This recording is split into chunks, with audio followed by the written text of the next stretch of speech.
Space. Lightwalkers. Yo, we back, man. Wednesday night. It's Wednesday night. Always, my brother. Wednesday night. Lightwalkers. Interesting night tonight. Interesting week. Yeah, interesting month. Yeah, it's been one. It's been a good one in the harvest season right now. It's the harvest time. I'm really busy right now. It's like busy, y'all. Real busy. Straight up, man. And before we go into what we're about to do tonight, I'd like to say something. First of all, this is brought to you by Ancient Mystics All Natural Products. Make sure that you check us out. Check out our other Facebook, Ancient Mystics LLC, and our Instagram. Get you some products. I see some of y'all see I did the goldenrod today. I'm out in the garden. You saw me a little earlier. Make sure you get up, get your goldenrod tea, protect the immune system, protect the kidneys, and all the rest of that good stuff that goldenrod and those precious herbs out there do for you. It's precious. Straight up, brother. Straight up, man. And I just, before we go into the lesson of it, I just like to address something right quick. I had a couple of people comment that I be going hard on here. You know what I'm saying? This is what I do. I'm not here to cut the chase. I can't say everything I want to say on Facebook or any of these platforms that we're streaming across. I can't just say everything on my own channel. I can. But I didn't come to play with this. I didn't come to play with this. I come to bring the information, bring the knowledge. This is what I do.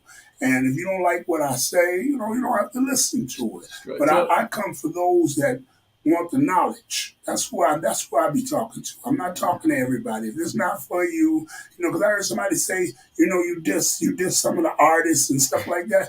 Yeah, I diss a whole lot of them. I diss the whole music scene. Man? Why not? Come on, man. Look at it. Look how it look. I diss the whole music scene. You got to. I rebuke all of that. You know what I'm saying? That's not hip hop. That's shit hop. Anything wicked, man. Go on with that, man. I don't do that. So I'm not going to sit up and condone that. I'm not going to sit up and act like that's some good stuff and promote the evil and negativity. I just don't do that. Lord Cassius D don't do that. We don't do that where we're from.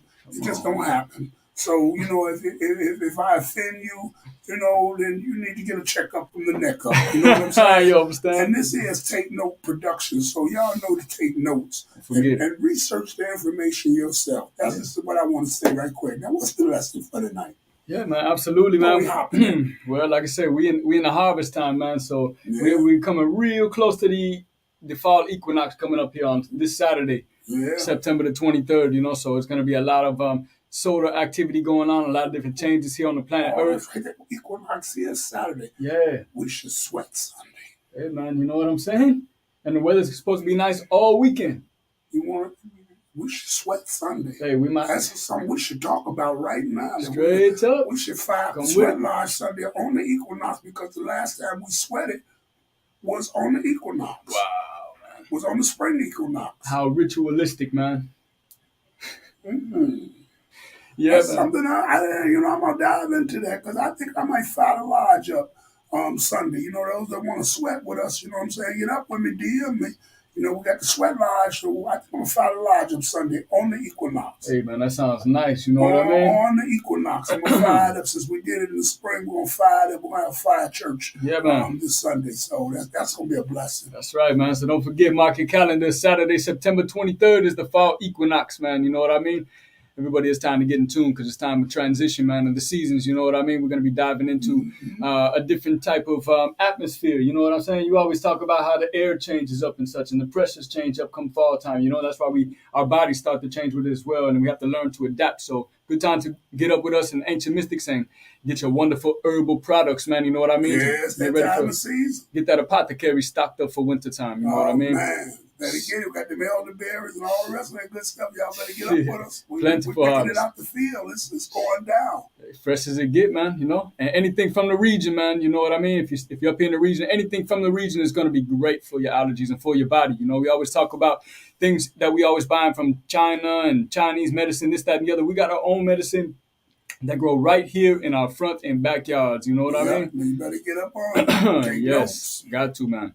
So let's dive into it, man. We always like to jump in with our wonderful sun presentation all the time and get a look at the beautiful being up in the sky, because she's very active. And right now we, right at the, I don't know, the middle stage is getting closer to the peak stage in 2025 of solar cycle 25. Solar cycle 25 and each other now. Well, I gotta say it every time. hey, man, I gotta say it. it's clutch, my brother. You know what I mean? Futuristic. Yeah, it's a nice thing, man. You know what I mean? You go right with this, man. But check it out, man. We're looking at our beautiful sun right here from the LASCO C2 and C3 satellites that are out in orbit, somewhere in between the Earth and the sun, and monitoring, all type of activity going on in the sun from the way that it becomes discombobulated and shoots plasma off it to, just the components of it, and monitors the gravitational pulls, and all other type of instruments are on these particular satellites. So right now we're looking at the sun through a particular filter lens, you know what I mean, that allows us to see all the activity through a different source of light, you know what I mean. We used to seeing everything in visible light, which makes it pretty much impossible for us to look in the sun outside. The thing will burn your retinas up, it's just too powerful, too bright. But if you put a filter over the camera lens, you're able to see this. And even people during the daytime with the cameras we got nowadays, them Canons and stuff like we got, you know what I mean? You could zoom in on the sun and actually see the sunspots at times, when the clouds are filtering out the sun. Yeah. It's pretty tight, man. So if y'all got cameras, man, do some experimentation, man. Step outside and do some videotaping of the sun and try zooming in and such, man, and get a nice look at these particular active regions. And it's very interesting, man. You see up here like the 1 o'clock region, man. We got a very tall, it looks like a vortex, man, or a tornado in a sense, a fire tornado, brewing up off of the 1 o'clock position on the sun between 1 and 2 o'clock. And we see a lot of active regions on the sun compared to the last couple of weeks. If y'all have been following us, if not, go back and check out our previous episodes, because we got a lot of knowledge, that we done dropped on the previous episodes, and a lot to do with the sun as well, man. So it'll allow you to stay in chronological order, you know what I mean, and keep that order and maintain that organization when it comes to this, so we can make future predictions. You know what I mean? Yeah. That's what a lot of these things are about. So we have a lot of active regions on the sun right now. A lot of sunspots and couple of large M-class flares over the past 48 hours and such. There was actually one maybe about 8 or 10 hours ago. You know what I mean? And we actually just seen that right here along the center equator of the sun, right where the mouse cursor is. You'll see this active region over here off the left side is going to come around, and you'll see a bright flash coming off of the sun. And that is what they call a CME, or coronal mass ejection. And that's pretty much just a cooled down part of the sun that has become unstable, and like a whip, it's cracked like electricity, you know what I mean? And all of these electrons are fired off of the sun, and when they interact with the ionosphere and Earth, we start to have this type of reaction between the electrons and protons and the different gases in the atmosphere. And these are what causes the different color changes in the atmosphere for what we call aurora borealis, or the northern lights, you know what I mean? And different in the southern latitudes. They got the southern lights down there by Antarctica and such.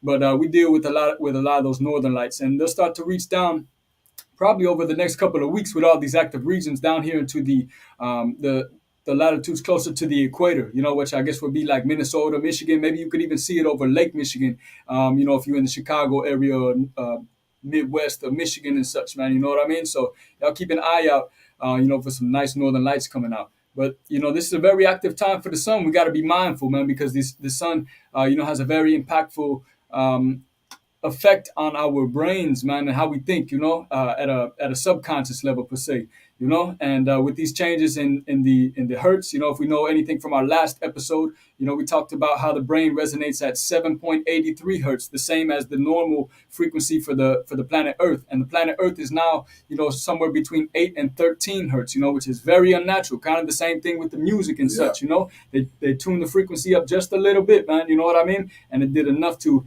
get into the minds of the people and really start to create, a lot of issues within society, and maybe even spark wars and stuff like that.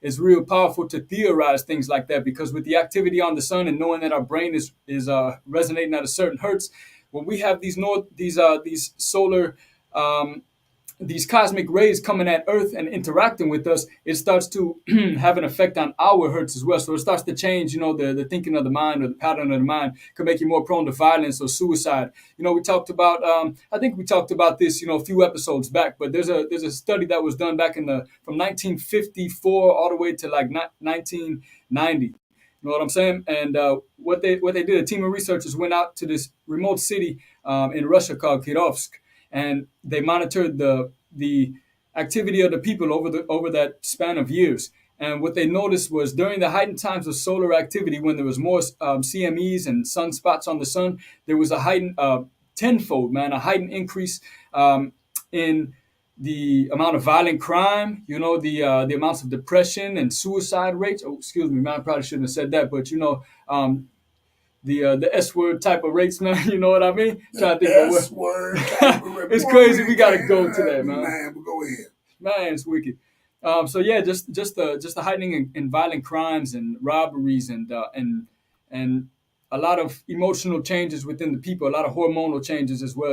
It's very powerful when we look at research papers like this, man, because these are things that's not going to be reported by the mainstream newsways or even maybe even on your scrolling on your phone. We got so much information out there; it's hard to really decipher fact from fiction. You know what I mean? They always mixing the fact and the fiction together and giving people too much to think about, man. So therefore, they don't want to make decision or don't know how to think. So it's important that we look at satellites like this and go back and look at particular papers and see how things like this correlate, man. And then use your eyes too, man. Because if we know all of this, we can go out into the streets, man, and even monitor ourselves what's going on and how criminal activity, or we should say violent crimes, have increased during these particular times. So, it's some good scientific information, and conduct your own in-field scientific research. You know what I mean? Serious thing. Take notes production, man. Real talk.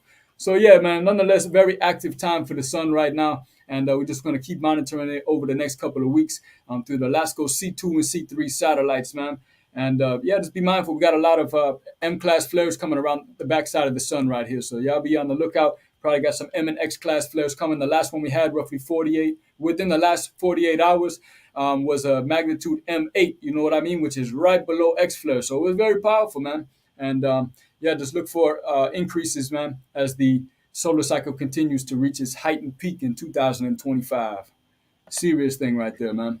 So yeah, very interesting about the sun. And let's just jump over to the GOES X-ray flux real quick. And this is just to verify what we was talking about. You see over here on the right side, it measures the classes from A all the way up to X. And we were just talking about that M class flare. You know what I mean? And if we look where it peaked right here, man, right here where the cursor is, you'll see that big spike where we got the blue and the orange overlapping each other. And that was that roughly M8 magnitude flare that came launching off of the sun. So had a profound effect on the planet and the Earth, and who knows how much more the satellites could take before we start seeing some raining back down on the planet Earth. And that's one thing too, man. We always fail to look up at the skies, my brethren. You know what I mean? Yeah. Lots of things going on.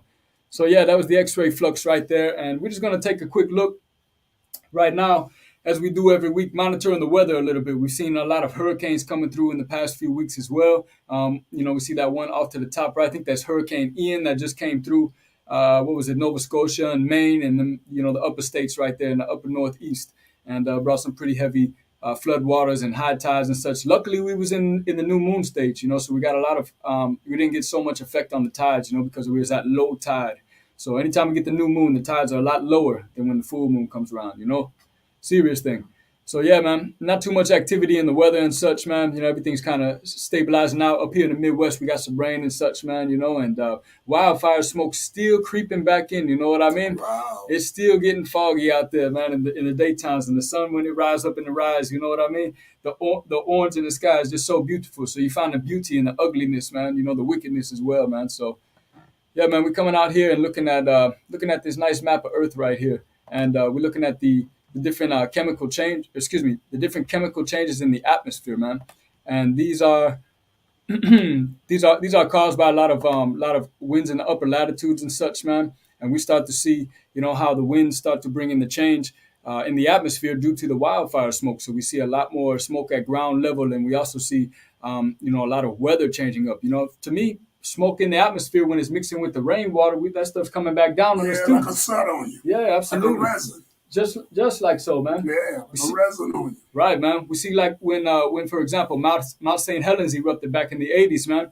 There was just black clouds all over the place full of soot. And when it was raining outside, all that stuff was just like mud, man. Yeah, it was soot. Oh, wicked, man. And we got to breathe all that stuff in. Man, imagine how a lot of lungs accumulate that. How that gets sucked up in your lungs. Watch out, man. Yeah, you gotta be careful. Yeah, absolutely, man. We're living in some treacherous times. You know what I mean? Yeah, we gotta pay attention, man. We ain't paying attention. That's why we do this right here, because you gotta pay attention. Absolutely, People man. ask why we come and we do the sun and we do the earth and the storms and stuff like that, like the weatherman, because we are the weathermen. We paying attention. We paying attention, my brother. Plus, we farm. So, we Got to. have to pay attention. We Yeah. want you to learn how to pay attention. Real talk, man. It's got to be like that. So Hmm. speaking of the weather and such, man, um, I just lost the question in my head, man. But yeah, nonetheless, up here in the Midwest, man, we got a lot of smokes concentrating right over here at the top of, or it's right at the lower peak of Lake Michigan, right over the southernmost point, which is right where we at, up in the G, man, and Chicago too. You can see it right off the left hand side of the Lake Michigan. You'll see all the smoke concentrated right there. East Coast still feeling it as well, man. So it's been a years long thing. This just hasn't stopped, man. You know what I mean? And people always try to wonder and fathom, and there's so much information out there as to why these wildfires started up and such. Right. And this is what I wanted to ask you too, my brethren. When it comes to the weather, man, I hear a lot of people always, talking about, global warming don't exist or global warming does exist. What's your take on that, man? What do you think's going on, man? Is the world warming up? Is it cooling off? What's going on? Because everybody's always getting caught in The controversy. world is changing. Mother Nature is evolving. Evolution is taking place. We done came we're in solar cycle 25. Evolution is taking place. The seasons are changing. And you can call it global warming, if that's what people want to call it, because it is getting warm in the Antarctic. True. And it is melting the ice glaciers. That's right. So if we want to call it global warming, we're going to say global warming. And it affects us. Absolutely, man. When the barometric pressure changes in the air, it affects us. It affects everything that we do. Like today, I was in a store, and the lady said the door, at the top of the door, where the catch is that closes the door and opens, keep it from slamming, that hydraulic catch Yeah. was leaking oil. And she was wondering why I was doing that. Wow. And I said, well, it was hot.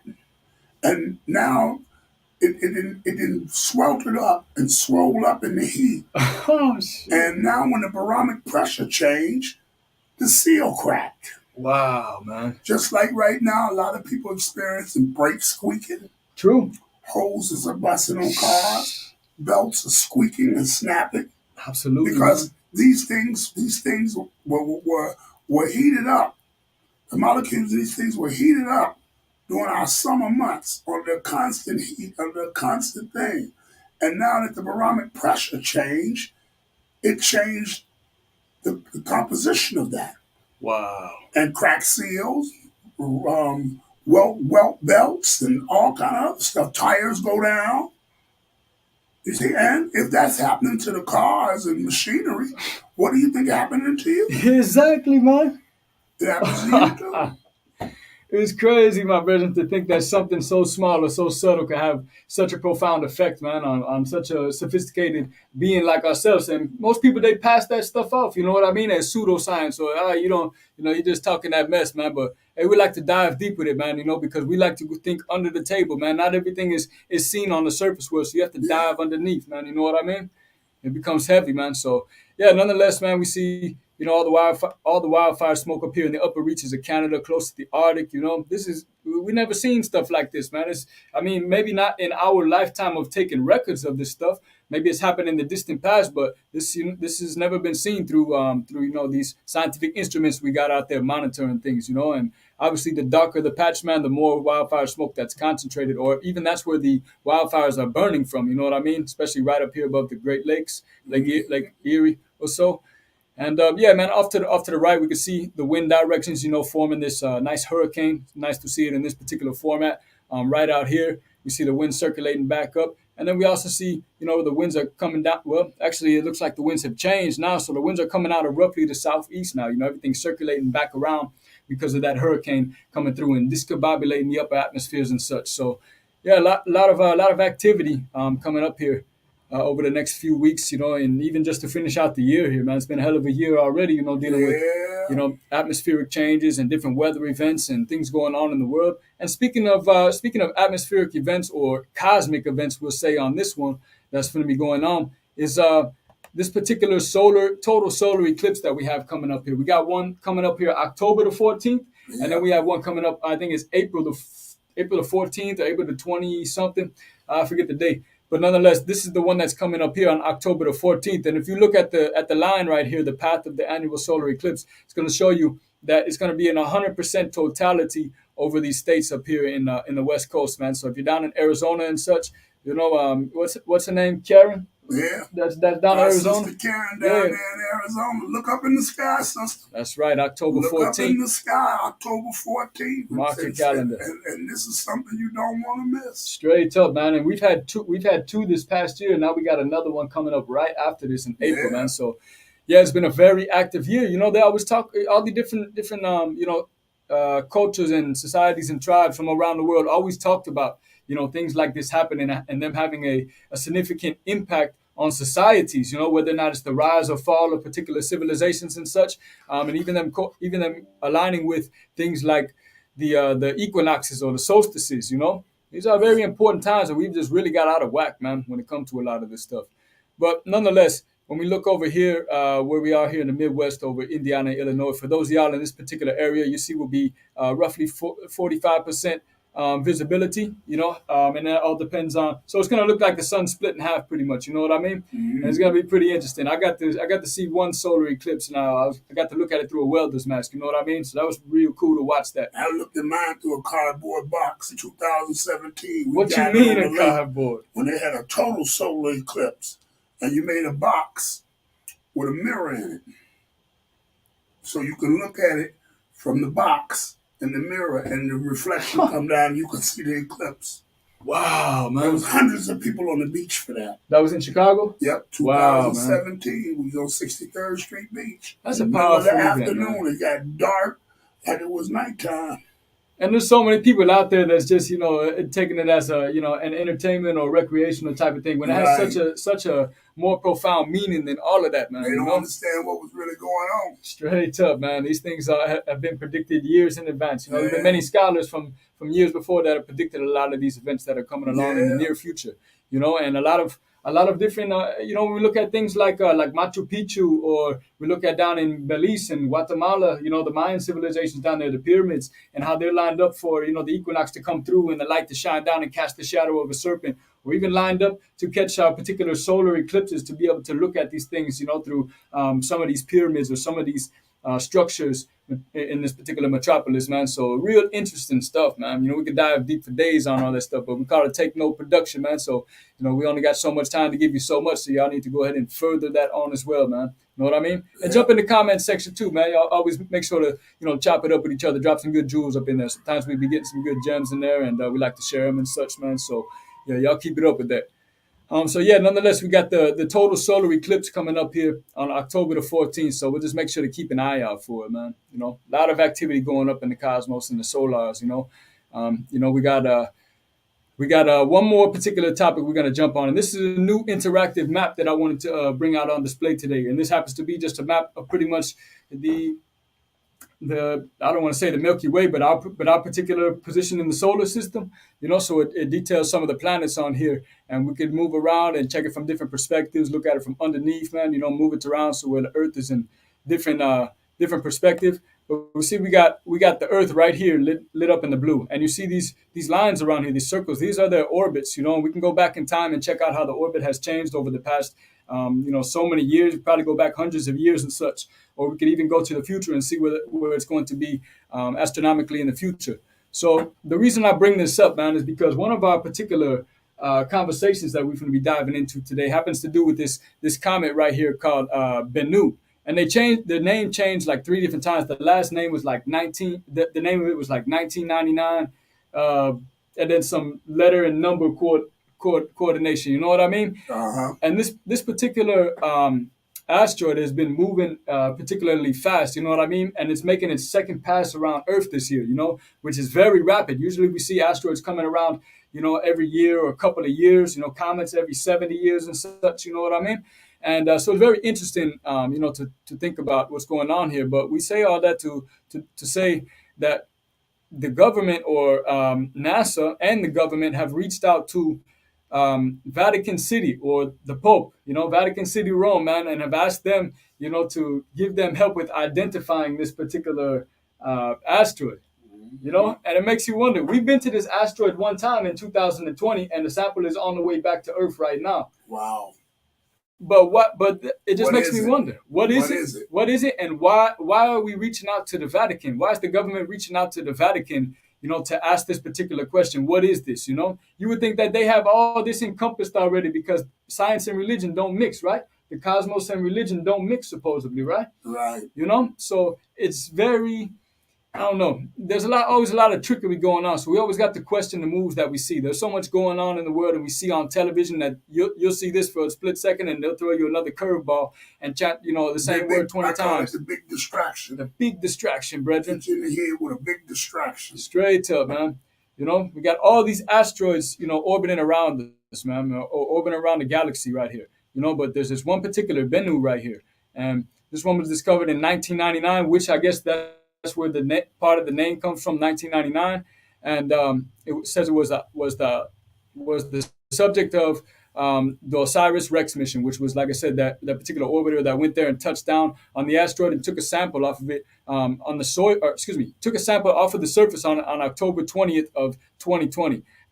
Always see a lot of numbers like this correlating with each other. And right now the sample's headed back to Earth and stuff like that, man. So, it said it's time to complete one solar orbit, meaning its way around the sun is 1.5 years. So this thing is moving at some heavy speed right now, so we got to be mindful of it and such.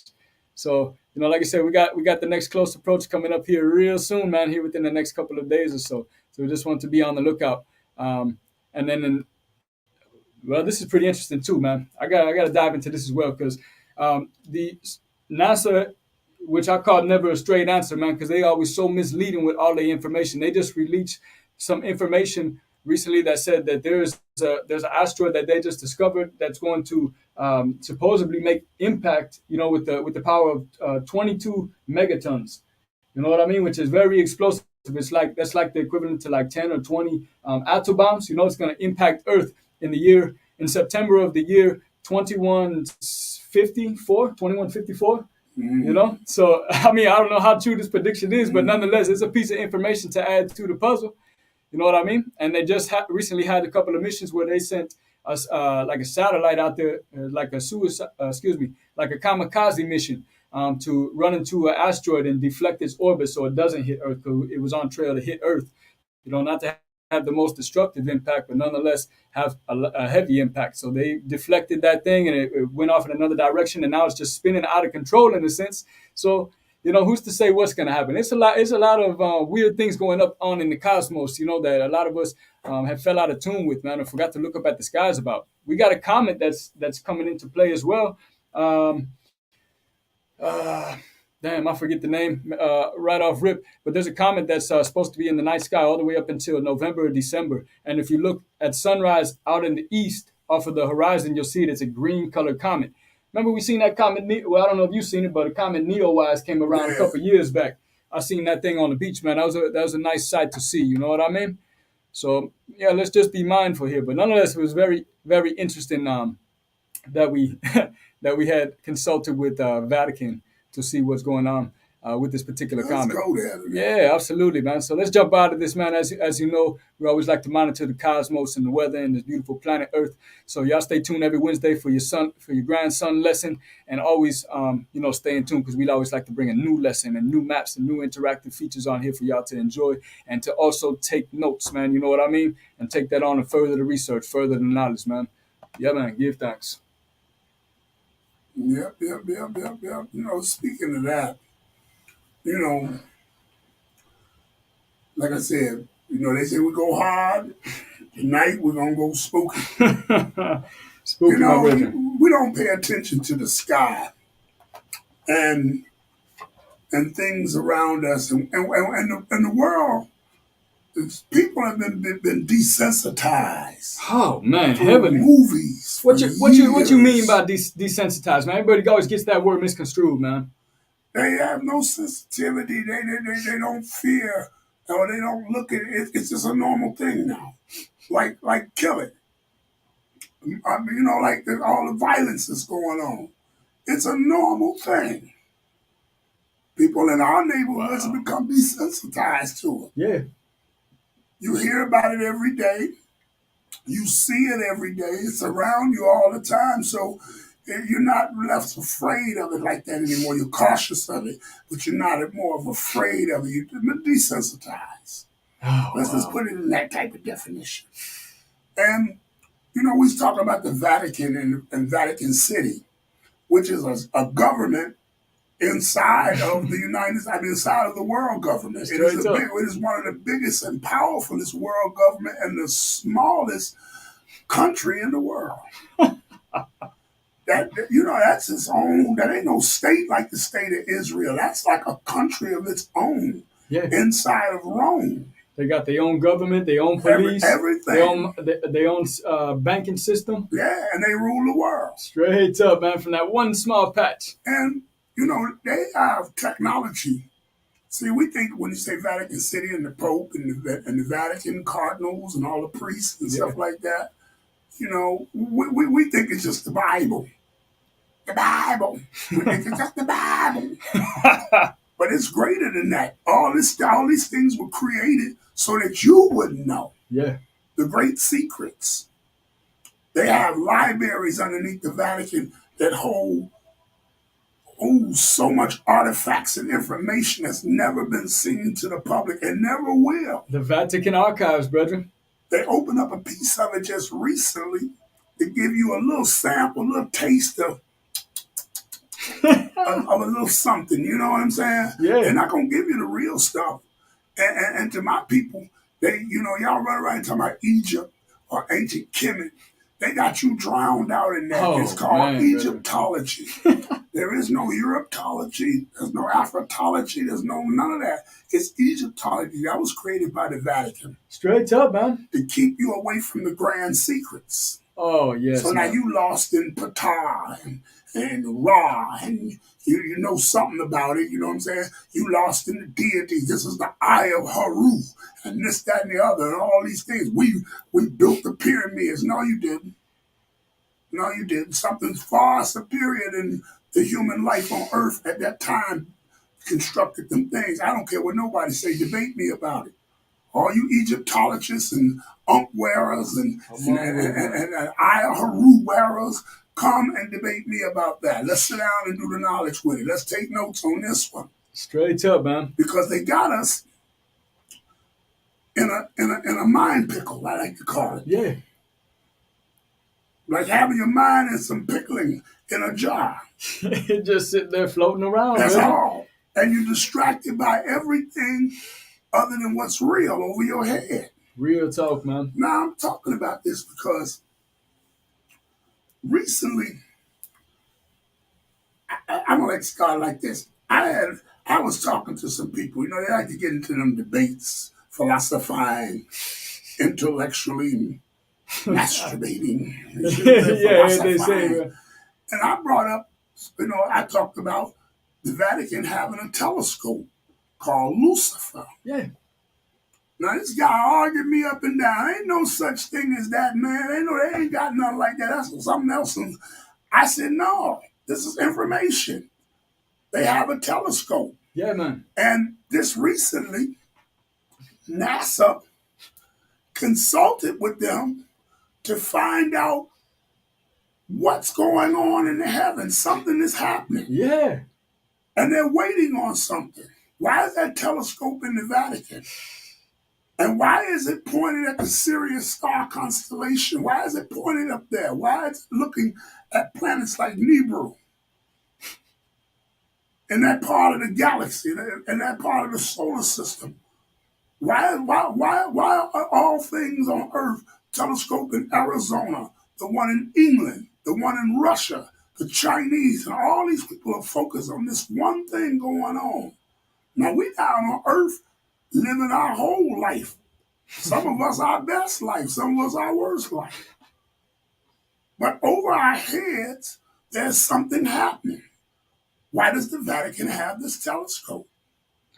And why is it called Lucifer? Now, they can't come out and outright tell you everything because that would dispel a myth.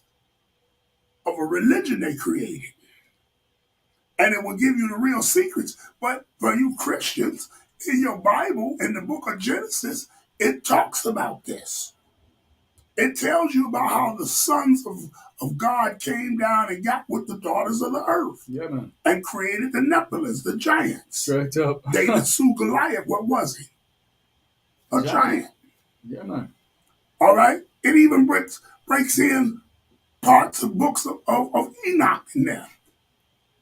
It ain't going to give you the Watchers or the Book of Secrets. They ain't going to give you all of it because they banned that from the Bible. But in the Ethiopian Bible, that's in there. And that's the oldest Bible book in the world. It predates it by 500 years. Probably more now, but by 500 years. They say about 500 years. I think it's more than that. Yeah, it's got to be more now, man. Now, they've been doing some stuff. And common man ain't going to never know about it because it's a secret. Sure enough. You desensitized with it by the movies that you watching. You've been watching. I grew up on Star Trek. Yeah, that was a big one. You know, it was be so funny on Star Trek. Back when I was coming up, they used to land on a planet, beam down on a planet, and they would flip this little gadget open and read the barometric pressure and all the things on the planet. Oh, yeah? And they would talk to the Starship Enterprise through this little gadget.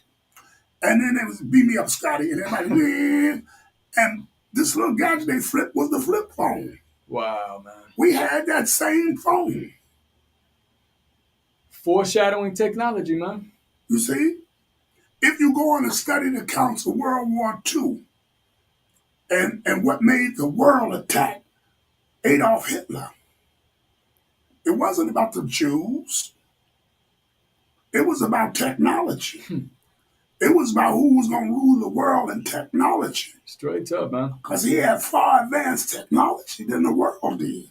But during that particular time, you're talking about like 1939, 1940. Yeah. Nobody in the world had any type of fighter plane, you know what I mean, that was capable of reaching, Mach 1 or Mach 2 or anything like that. And the Germans somehow all of a sudden came out the blue and displayed this warplane, man. And there was this old classic video I was watching, man. And these American pilots were flying their planes, man. And all of a sudden this German plane comes whizzing past them. You know what I mean? Flying past them, man. The jet. Probably the first of its kind of propeller operated, but nonetheless, man, it was so sophisticated the way that the engine components were modeled and such, man, that nobody knows where the technology came from or how they obtained that knowledge. You know, being such a lesser country per se. You know what I mean? So you think?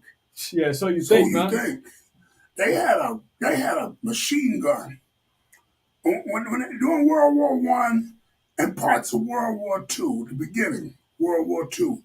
All the machine guns on planes were on the outside of the wings. True. Or on top or the bottom part of the craft. Right.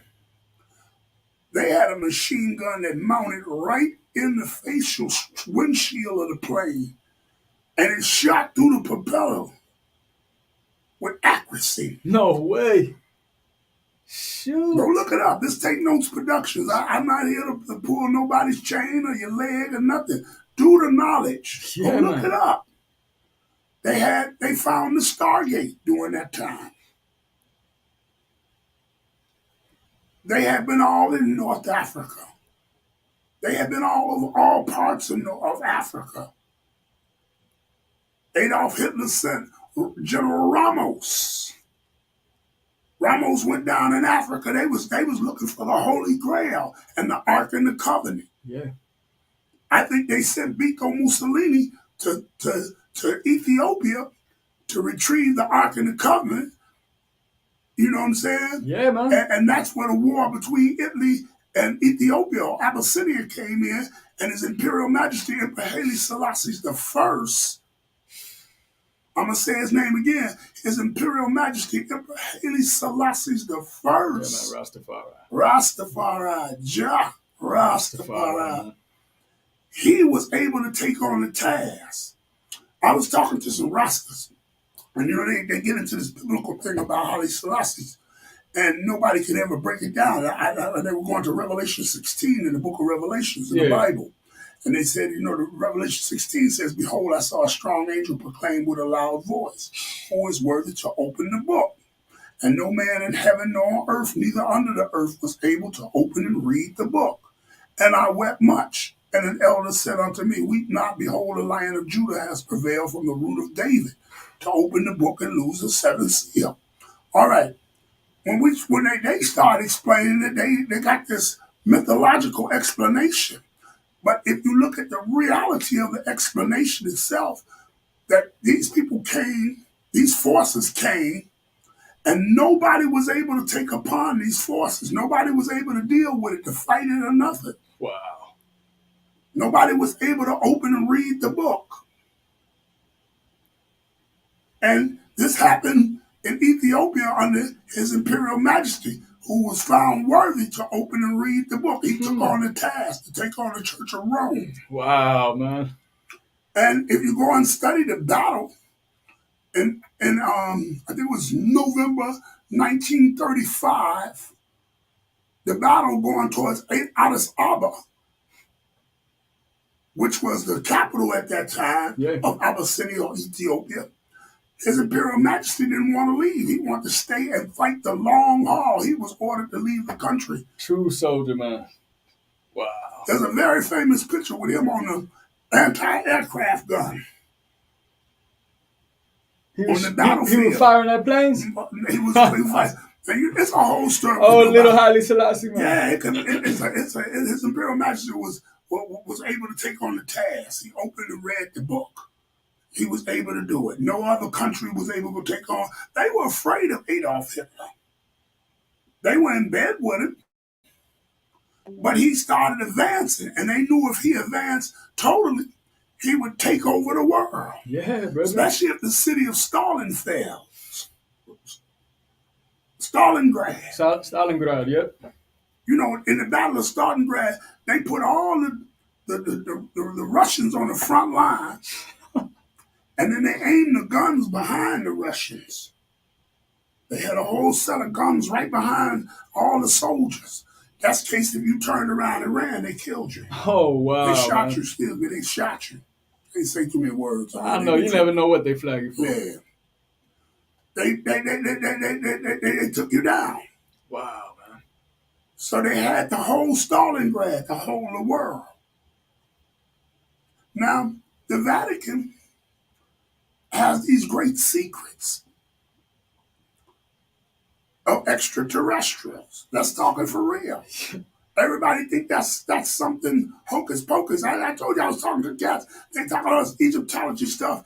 And I went to bringing in, I went to talking about the Anunnaki and the Greys and oh man, that ain't nothing. We built the pyramids. Here you go with this alien stuff about the pyramids. You ain't built nothing. First of all, personally, you ain't built nothing. Second of all, we didn't build them either. If we built them, and man built that, why can't man construct that right now today? Yeah, they cannot replicate that to the exact precision. You know what I mean? There's a reason behind that. And I see all these soothsayers coming out there, man, because there's always the other side of the table to try to distract you or warp what the truth is. And they showing all these videos of now how you could move the rocks, with a pulley system and stuff like that, how you could split the bricks, with a chisel and a hammer. They have all. How you going to split a brick that big that weigh about 80 tons? You're not finna do that. They didn't have John Deere. There was no Caterpillar. There wasn't even no Walsh Construction. Wasn't no tools like that. To construct that in the geometry is constructed in by man. That's just like somebody saying that they went out there with a tractor and made them crop circles. The crop circles that be appearing everywhere? Yeah, man. Oh, man went out there. Come on now. What was he doing to make that? How did he do that? It doesn't even look like that, man. It doesn't even replicate, or it doesn't even have the level of sophistication that we see. I'm talking about complete. The geometry is complete on it. Exactly, brother. The shapes are totally shaped. It ain't out of tune, man. They had a shape of a crop circle that was a deer. Looked like a deer antelope. Man. And it was perfect. Looked like somebody from the sky with a big pencil drew it. You know what I mean? They come up with some of the lamest excuses as to how man had did this, and it's not something of Okay, other that's to origin. throw us off. Yeah, man. That's to throw us off. Hell And it's yeah. the black people, man. Y'all got to go beyond the research that you've been taught. We get stuck in Egyptology, okay, which was created by the Vatican for you to keep away from the real secrets of the Most High. Where do you think all the knowledge is, man?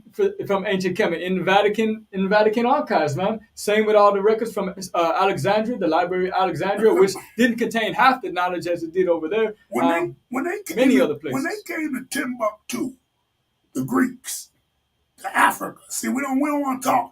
I hate even calling it Africa because it's Africanos. Yeah, straight up. Let's call it Akibulon. When they came to Akibulon and they came to Timbuktu and the great Mali Empire. See, we don't talk that. Nah, hell no. We talk Egypt. We don't even talk the temples of Siblis, where women ruled the throne and the earth was a woman. Yeah, block all that out. That's a whole nother conversation. Straight up. We'll get into that later down the line on Lightwalkers. We'll bring that to you special. When they talk the Mali Empire and things like that, there were ancient secrets of the heavens that were wrote in the stars that were in those libraries. And the Greeks took it and they created a god system off of it. And when the Romans and Greek mixed the culture into what they call Greco-Roman, Yeah, man. they began to take your secrets and mask them underneath their new lies that they created. And now forward, you get when Constantine comes in, now it comes into this Council of Nicaea, and this religion is born, and it masked all the real secrets, and it killed off all the information, and they burned the books that they took from Timbuktu And Sankore. And the Vatican always say, to shun paganism, but all of that, but everything that was discussed in the Council of Nicaea was paganism, was so-called attributes of paganism. paganism, man. Exactly, brother. They didn't have no science. No, man. They raided the temples. See, I don't ever hear the so-called African scholars talk like this. They always try to make us, I understand y'all be trying to make us heroes, and yes, we fought the Galileans, and okay. True. All right. I'm down with that. But let's tell the truth now. Is there life outside of this planet? If there's a solar system and a galaxy with thousands of stars and planets, you think we the only ones? Man. We've been tricked to believe we're the only ones? There are beings that came here. I remember a couple of Lightwalkers ago, we were talking about, we were diving a little bit into the Jezebel spirit. Mm-hmm. And we talked about Son Isaiah, Yeah. who they said was one of the 200 of the fallen angels. True. Who came and taught at Mount Hermon over between Syria and Iraq. I keep thinking right up the block right here because they got the Church of the Morning Star and then the Church of Mount Hermon. That's deep. The Church of the Morning Star and the Church of Mount Hermon. That's deep. That's a story put together. Because the Morning Star was Son Isaiah. Straight up. And he taught at Mount Hermon. He said the first lessons he ever taught humans was magic and herbs. Wow. Now, I hate to call them Mexicans, the Southwesterners, they have a god, a serpent god. True. Who visits these pyramids. They visit the Toltec. They visited the Olmec, and I think the Olmec were giants. I think they were the last of the giants in that part of the world. Wow.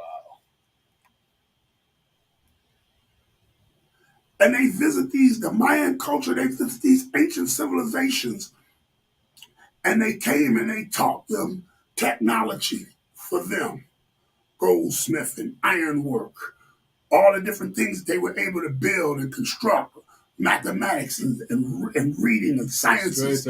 They taught them that. Now this same thing appears over in Europe with Stonehenge, and how the ancient Druids drew their knowledge from the beings that landed at Stonehenge and spread that knowledge all over Europe, which gave you the Merlin the magician and the King Arthur's the Knights Templar and the swords. And then that's another group we need to study, the Knights Templar, because they drew off their same science. Now, if all of these things are occurring all over the world, let's go back to Africa or Kibulan. Let's talk the Dogon, who navigated and mapped the stars thousands of years ago. And in their culture tells of the beings that came from the heavens, from out of the galaxy. The Momo. You see? The Zulu. In the land of the Zulu, they talk about Ukulukulu. Ukulukulu came. The word Zulu, a lot of people don't know, means people of the heavens. Because their ancient stories say that they came from the heavens. They were brought here by the great Ukulukulu. That was the name that they gave it. The European did, and he showed his version too. He came all the way back into the Southwest, which he conquered, Southwest of America. And he named a rock called Devil's Canyon in Wyoming. Yeah. Why is it called Devil's Canyon?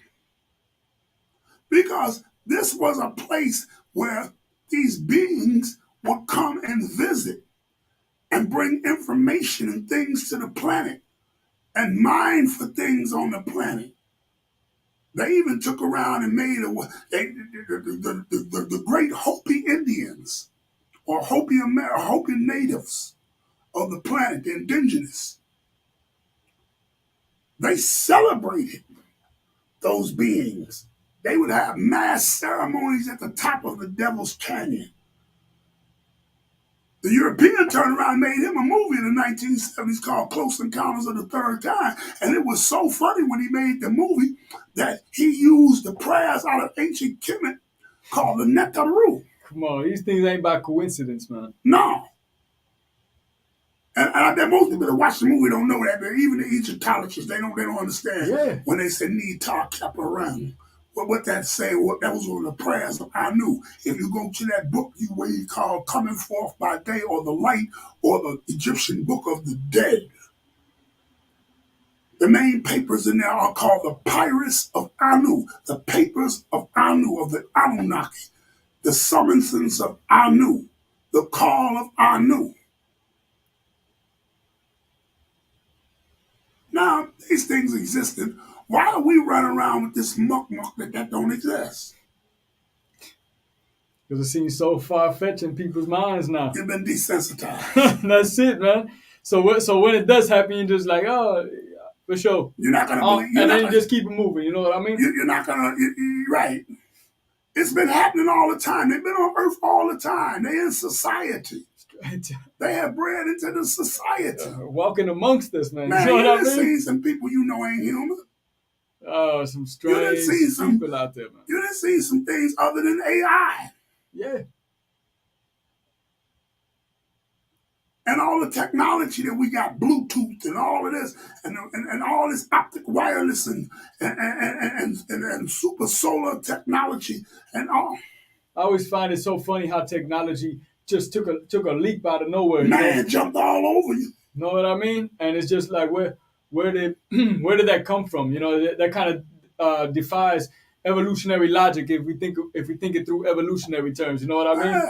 Yeah. They go from crawling to walking the next day. You know what I mean? The next day, not 6 months, not a year. The next day.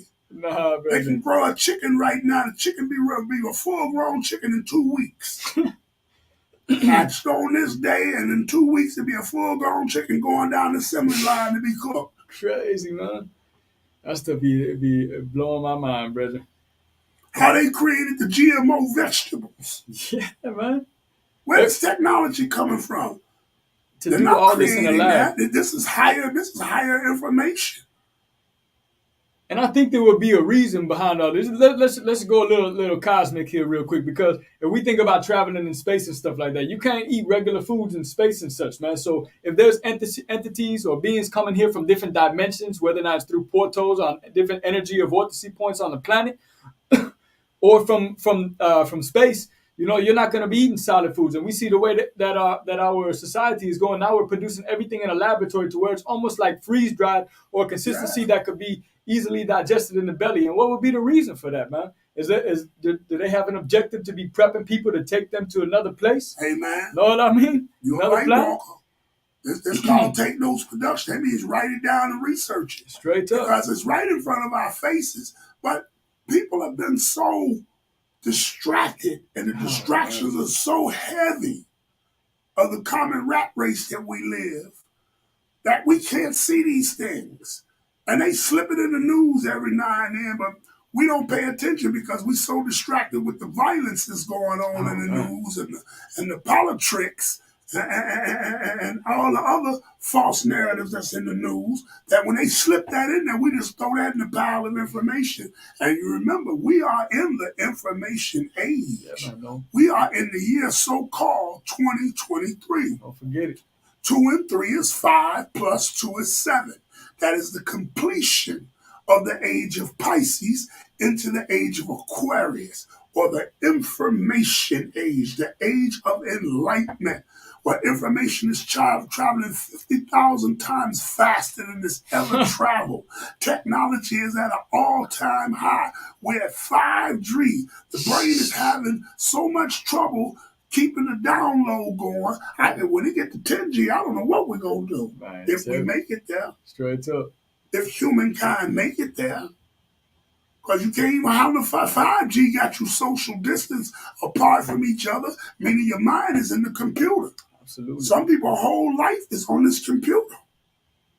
They don't even have friends. There are people that don't come outside anymore. They don't have friends. Their friends are in the computer. Their life is in the computer.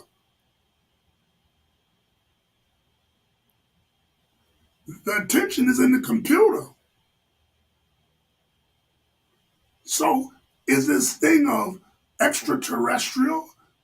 And while we're talking extraterrestrial, let's talk interterrestrial. Extra, we're going to say, is out in the heavens. But what about in the ground, in the water? What about the beings that come out to Earth? Straight up, man. We got a lot of stories of creation like that. Many different native cultures, some African cultures. Talk about their peoples coming up from subterranean structures, man. We look at places like I think it's called Gobli Tepe, which is in Turkey, man, and they got this this underground city, man, that they created. Is 2 miles long, man, and it's so sophisticated to where it was supposed to protect them from some type of incoming mass annihilation on the surface. You know what I mean? So they went and started building in the ground, and they went so many feet deep, and they created vents that were able to filter out oxygen and air coming up from the ground to the surface that would keep any type of contamination coming down. So they had endless supply of oxygen always coming in. They had like a water system that they was able to tap in there. Many different rooms to house people from like a big cataclysmic event. You know, so what are they hiding from? We think about the Vedas, man, when we talk about the Vedic wars, you know what I mean? Yeah. And they talk about all these different nuclear weapons being put into play in a sense. You know, is that potentially something that they could have been, you know, diving under the ground from? Because we look at, even in the Bible, the city of Sodom, am I saying it right? Sodom and Gomorrah? Okay, you know, so when scientists go there and they test the surface of the land over there, it always comes back with the same components or same structure of a nuclear blast. You know, not a cosmic blast from an asteroid, but a nuclear blast. Now let's go there. Since you stepped in that pit right there, let's go there. one of the largest containments of what they call Dead Sea salt does not come from the Dead Sea. No way. It comes between Syria and Israel. Now, in between Syria and Israel is a valley that's spoken of in the Bible, Megiddo, Oh, which they said will wow. be the Battle of Armageddon will be fought at, True. which you don't hear people talk about no Nah, more. not at And all, we brother. into that now. We've been in that for 30, 40 years.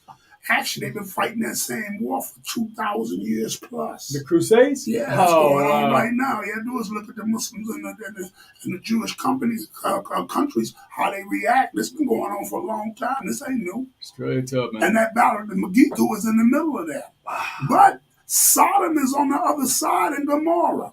And they said when according to that story in the Bible, they said that when Lot left Sodom, and he was told by the angelics, the angels. An angel is an angelic, a UFO, an unidentified flying object. man. They came down. It said the angels came down. Where did they come down from? Some people say a fiery chariot, man. And they warned Lot what was going to happen. And Lot said, wait a minute, if I can find just one person like me that ain't doing all of this, what they doing, this sodomite stuff and all of that, would y'all spare him? Let's look. So that's why the city was supposed to be annexed or All destroyed. right, this is the story. They said that they went around the town, and the angels were so beautiful and light that the people gawked at them and wanted to lay with them, especially the men. Oh, wow. And the angels blind them with a bright light. Now, where they get that light from? You mean to tell me they had D batteries there? Yeah, well, they hit you with a mag light. Usually, or what's that? What's that other one we use right now? It's super bright. They making all kind of flash LED. LEDs, man. You mean they had some LED there? Where did the light come from? Man. That blinded them, and they told Lot to flee, and Lot fled with his daughters and his wife. Oh, wow. And his wife, as she ran, she was part of that. Wow. Which is a lesson in itself. She was part of that. And they said she turned around. They said, as Lot ran, there was a bright light and a blast. And she turned around to see what was happening, and she turned into a pillar of salt. Wow. They didn't say she turned to stone. Yeah, ashes, nothing like that, man. They said she turned to a pillar of salt. Read between the lines, man, every time. Now let's go there. Let's go a little deeper. When America and the world got together and bombed Japan, Hiroshima and Nagasaki, they said that when it blasts, it disintegrated the people. Straight up. And it left salt deposits everywhere the people were at. That's wild, man. I'm trying to wrap my head around all of that just now. You know, putting the two together. Do the knowledge. Y'all take notes. That's why y'all Straight take up. notes on this stuff so you can go study it. You got to have HIV. I ain't talking about no disease. I'm talking about have your information verified so that you can teach the proper way, so that you can show the proper way. Why were these salt deposits? Because humans are made up of that. Straight up, man. And all this Dead Sea salt that they call it, not coming from the sea itself, coming from this land in between Israel and Syria, where Sodom and Gomorrah, that's where the people were disintegrated at, just like in Japan. Wow, man. And where did this bright light come from? And what kind of disintegratory device was used to wipe this place out like that? Sound like a nuclear bomb. Straight up. And to add more credence to everything you're saying, when a nuclear blast happens on a particular location, especially if there's the presence of sand, which is components of is made up of silica. You know what I Silica, mean? yeah. When this nuclear blast happens, there's all this fission that's occurring, man. That's what makes the blast so huge. You know, it's so atomic. You know, this nuclear fission that's going on, this instability. It creates glass. You know what I'm saying? And in the same places you're talking about where these nuclear bombs were, the one that we know for sure that was let off in Japan, and then the one that they don't talk about in Sodom and Gomorrah, there's glass found in both of these spots where nuclear weapons were Yeah. were detonated, man. You know what I mean? That silica got real hot. Exactly. Crystallized. Exactly. It changed. It metamorphosed, man. Yeah. So now, these things are happening, and all these events are taking place. They ran around talking about Area 51 long time ago. True. Which is a real place. Yeah, no and they doubt. got several other sites. And you just mentioned something about the underground. Yeah. They said that when the Allied invasion took place and they came out, the world attacked Adolf Hitler. They said Hitler escaped in the Arctic into the underground cities. And that's not the only report, but other people say the same my thing. Lightwalkers out there, I know that do the knowledge. I know y'all have heard this. I know you've heard this. Could this really be what it is? Man, hell of a question. We gotta look at this practically in reality time and scientifically at the same time. Because in your Bible and your Quran, these type of things are said in different wording. Meant to be deciphered, you know? And look how we read the book backwards, upside down, sideways. And take it all literally, man. And we fall into the wacky stories. We don't look at the law. Nah, man. And then we never go back to the book of Genesis or the 5 books of Moses at all. We go to the book that was comprised during the wrong time of the Romans. Paul and Timothy, you know. Yeah, absolutely. Hand chosen, you know what I mean? Yeah, to keep you away from the knowledge. There was a group, let's talk a little deeper. Yeah. There was a group that migrated off of ancient people called the Twa people, who only stood about 3 feet or so tall. These were the people that they said 4 million years ago migrated across the continent of Archibulon that you call Africa and spread throughout the world. And they became the infusing of making the races. Now, since we're talking about them, there were a group of them that came off the northern coast of Africa. See, when we look at Africa or Archibulon, we're looking at it upside down. South Africa, that you call, is really at the top. Nah, that's making me feel like I'm sitting the wrong way. My head needs to be down, needs to be standing on my head. The map of Africa that we have, that we be wearing and adorning, is actually upside down. That's crazy. For a European concept. And if you look at it on the globe, Europe is over it. When it's actually going the other way. And these people off this coastline, they were called the monsoon riders. The Monsoonians, because they rode the storms. The monsoon storm travels from the east to the west. And they would ride and navigate their ships to what we call Turtle Island or Amexa or Americas to now, this side of the continent. And they would trade and they bring things and trade, and they would catch the storm on its way back to the east when it circled around. Because the monsoon turns around and comes back the other way. They would ride and navigate the ships through the storms. That's how they got home and came. Do the knowledge. This is history. This is a historical thing. It's not no made up, make believe, shake, put it in the thing and shake it up and pour it in some grease. This ain't what that is.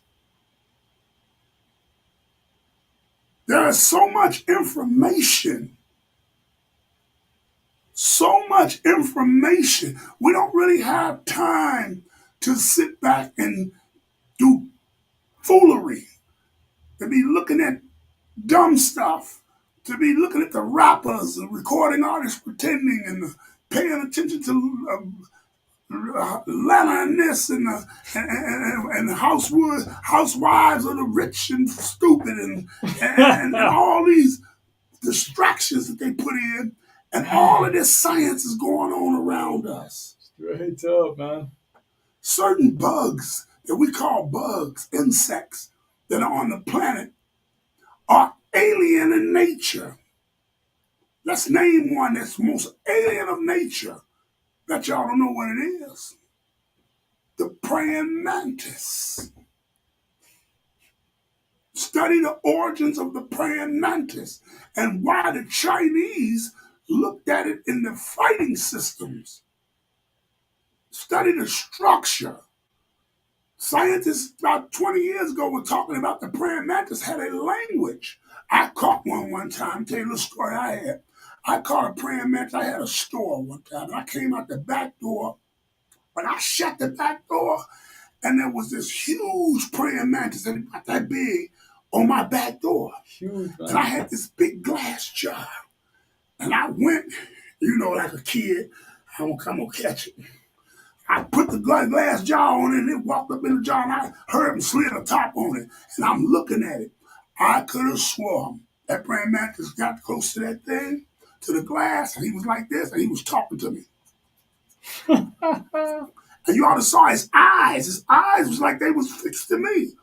And he was talking. And I bet he was saying, well, you let me out this glass, you got something coming. You better not be out here when you open this, when this jar open, when I get out of here. And the praying mantis, hornets have a mind, man. Yeah.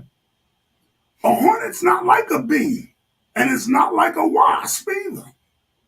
They have photographic memories. Yeah. They have telecommunication, telepathic sound waves that come from them. They're able to call another hornet of 50,000 of them, and they'll roll on you, send them straight at you. They won't just come buzz around everybody. They'll come straight for you. Oh, yeah, everybody in unison. There'd be 5 people standing next to you.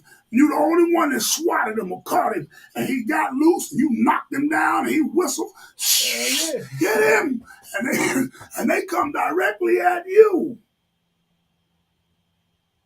There are lots of what you would like to call aliens. Things that are not of what we know of. Yeah, most definitely. Isopods in the bottom of the water. All the things that live in the dark, in the deepest of sea.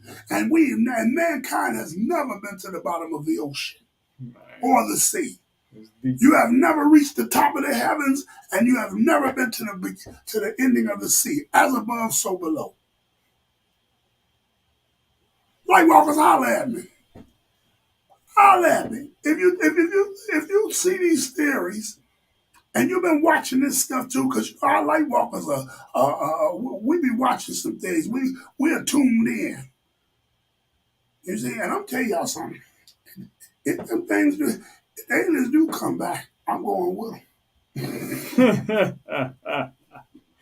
Hey, why not, brethren? A free ride. I might go with them. Free ride off of this prison planet. Hey, man, listen. George Clinton had a movie called Cosmic Slop. If y'all ever get a chance to check that out, Cosmic Slop. It was on HBO a long time ago. You can see it on the internet. It's on YouTube. Cosmic Slop.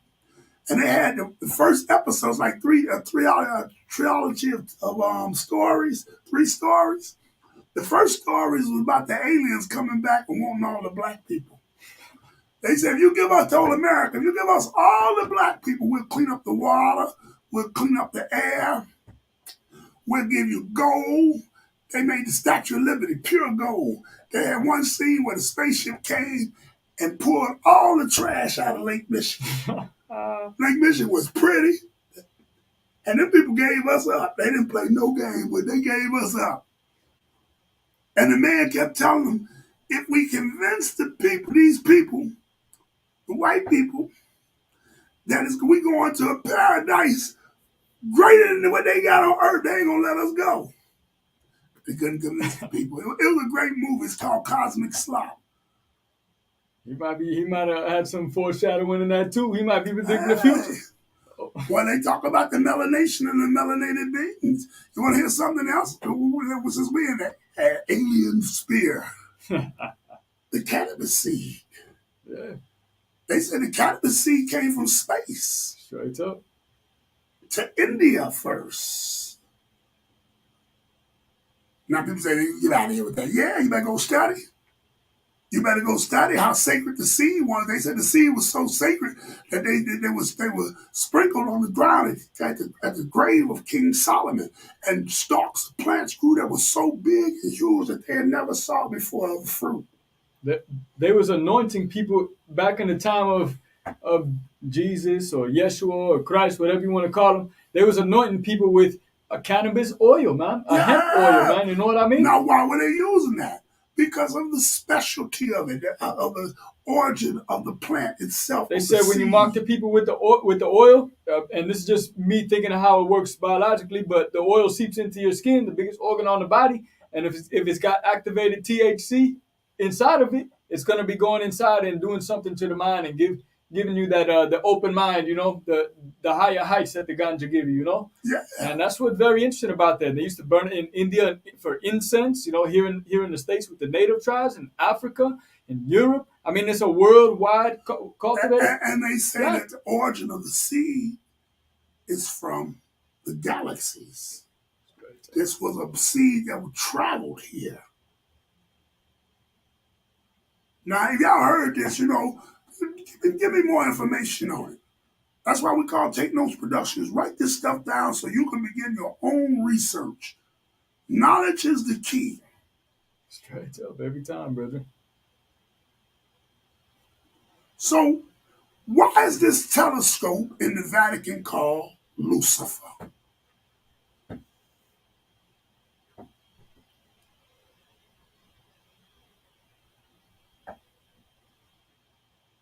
Why did they call it Lucifer? Because they're looking for Lucifer. Remember, in Christian paganism, because it's pagan too, there's a sect, especially in certain guilds and coverings of witches and warlocks and I don't want to say even the Masons. They talk about the return of Lord Matra. Hmm.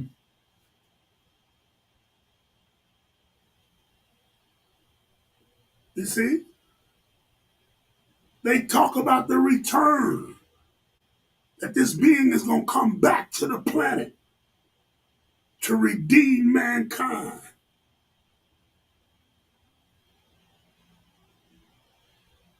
Now, you think that's real? It makes me wonder who is right, man, because there's so many different stories and coming from all these different cultures, and each culture says that somebody's going to come back in the future to meet with them again. You know what I mean? Wow. Wow. I don't know if that's coincidental or they are all these particular tribes of people across the planet, talking about the same entity or deity or whatever the heck it might be, or are they talking about separate ones that maybe came and populated different parts of the planet and such? It's definitely a heavy topic of discussion, man. I'll tell you that, man. Talk to me, Lightwalkers. What we got in the comments? We got any interesting comments about any of this? Yeah, brethren was just saying he got visited by a praying mantis earlier, man. He got what? Visited by a praying mantis. Where did he visit him at? Yeah, where you at, good brother, good sister, man? Where did that praying mantis see at? There's some people saying they needed to hear what we was talking about today. I think you was going in about the about this last piece right here, but it was really nice. Everybody's jumping in on that. Everybody says my twins Ava and Jake love the sun knowledge you share. Give thanks. Yeah, man, respect. Out in the fields visiting with the chickens. All right, brethren. Somebody say, do you think the Anunnaki is coming back? I think they never went anywhere. I think they've been coming through an interdimensional porthole for a long time. Here's something else we got to do that I want y'all to study. In ancient Kemet, or Kemet Nu, or what you call Egypt,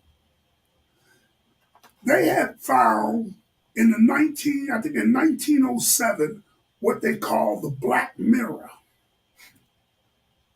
The Black Mirror was a gateway, a porthole for time travel, coming through a celestial belt, a star belt. Thomas Edison's greatest invention was not the lights. He never created the lights. Dr. Lewis Latimer created the lights. His greatest invention was television. And he stumbled into that trying to talk through the black mirror, through the spirit world. What they call white noise, the fizz, the electromagnetic static.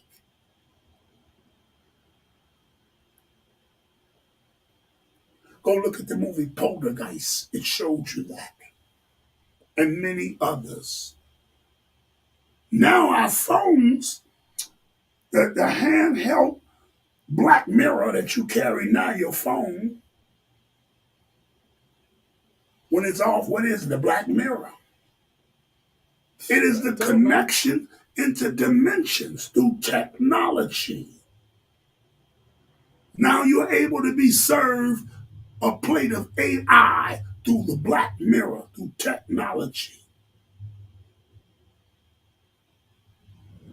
False objects become real now. Things of fantasy become reality. Oof.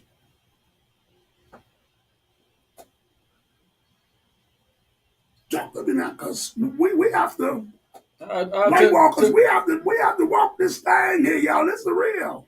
to play off talking about that that you think the Anunnaki never left. Never left. To add some credence to this, man, let's look at times here on the planet when we've reached all time highest tensions of like nuclear war and stuff like this, where the different countries are ready to launch the nukes, especially when Russia was getting really close to doing that. We started seeing interactions with these nuclear silos where these things would be live and then they would go offline and they'd be totally warped and they'd be shut off by some type of energy or some type of entity that nobody could see or understand why. You know what I mean? When Russia was trying to launch off their some of their missiles, some of their long range missiles, they were getting blown up on the takeoff, man. You know what I mean? And this, I guess, some credence to adding to that credence would be, that whatever entities have been to this planet already, maybe seeded the planet or whatever we may say, they're kind of just monitoring the planet now. You know what I mean? Which is why we see all these maybe they're probes and such like that, like the UFOs that a lot of people record, or even some of the lights that people see. Things that are monitoring the planet, monitoring the peoples. Because they can't get involved with the evolution of man, but they can't allow the destruction of it as well. Maybe. One of the great teachers that I had a privilege of studying with, the great Malachi Z. York, Dr. Malachi Z. York, years ago in the 80s, he not only predicted the world trade, but he talked about the wars. He talked about the celestial wars against the beings in the heavens and the earth, and the tridimensional beings that crossed through the Stargate. Sure enough. Or the Black Mirror. He talked about these. He talked about the Greys, the Anunnaki. You see? He talked about different species of these beings that travel from different stargates. And you look now and you see movies like Men in Black. Now, everybody made Will Smith, it was comedy. But look at the concept of that. Yeah, where do these The, concepts come from, the man? You know? Stargate. It was like a transitional porthole. And that's what they showed you in that movie Men of Black. Remember when they went down and all the alien creatures, they had to go out and some of them had to escape out of the porthole and got into mankind. They had to go and rescue. I Yeah. like the one where they went and went to the post office and Biz Marquis was there and he was an alien and he went to beatbox.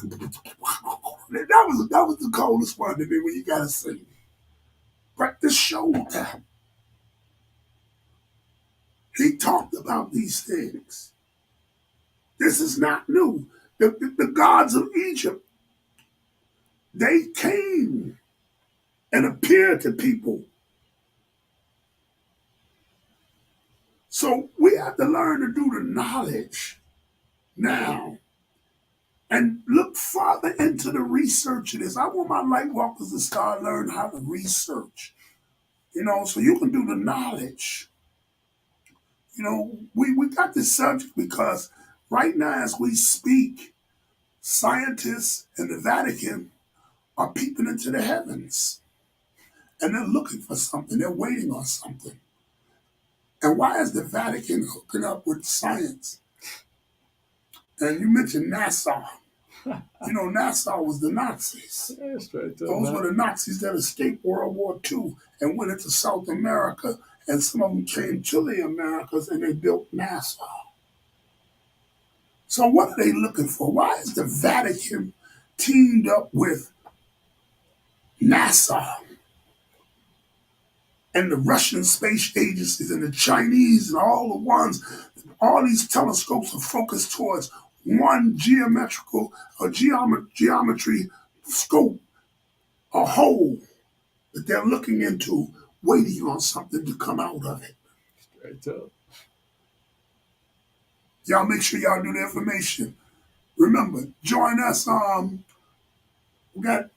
we're gonna do about the Paw? Yeah, we're finna drop the announcement right now, so check it out, man. Due to some unforeseen circumstances, man, we gotta push back the annual Paw Forge from this Saturday to next Saturday, which is gonna be September the 30th. So scratch off the September the 23rd on your calendar for the annual Paw Forge. It's now going to be next Saturday on September the 30th, man. And we'll be linking up at the same spot right out here at the Garden. Yeah, we'll link up at the Garden. 2467 Buchanan Street, the Mystic Gardens. Yeah, man.